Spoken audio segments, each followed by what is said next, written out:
अगर आप भी चाहते हैं AM फिल्म प्रोडक्शन का ऑडियो वीडियो सबसे पहले आप तक पहुंचे, तो लाल बटन को दबा के चैनल को सब्सक्राइब करें और साथ में बेल आइकन को दबाना ना भूले।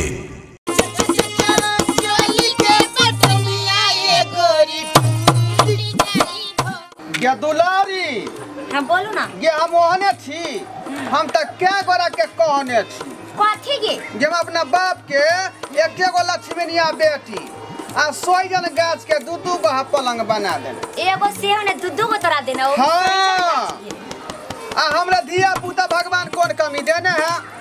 5 गो धिया पुता है, 3टा छोरा 2टा छौरी, लेकिन मर्दावा के तक दे मैंने 100 दे दिए।